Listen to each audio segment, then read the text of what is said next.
C'est juste deux choses. D'abord, je pense qu'il y a un sur un impact de parler. Et ça me gêne. Malheureusement, dans le mouvement qui tient à la Palestine, il y a pas mal de confusion parfois. Parfois involontaire, par manque de connaissances historiques, parfois volontaire, là c'est plus grave. Je veux dire confusion, et cette confusion ne peut que servir nos ennemis, notre commissionnisme.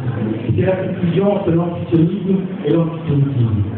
Et ça, je pense qu'il faut absolument le dire à un moment ou à un autre. C'est-à-dire que particulièrement en France et partout, dans le mouvement qui se dit antisioniste, il y a des vrais antisionistes, mais qui ne sont pas des anti-juifs. Et il y a des antisionistes qui, eux, sont en même temps des antisémites.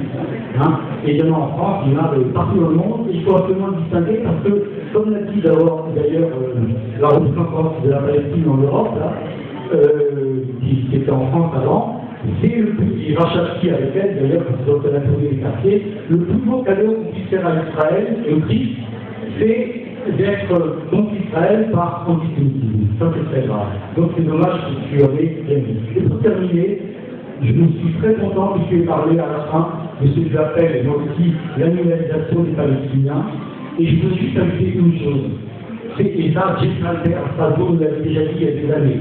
C'est que tout ce que fait Israël, État européen plein Proche-Orient, n'est-ce pas, tout ce que fait Israël, demain, nos gouvernements, et ça a déjà commencé en réalité, demain, les gouvernements en Europe et dans le monde entier, tous ceux qui obéissent à l'ordre néolibéral, ils vont le faire au peuple du monde. Et ça a déjà commencé.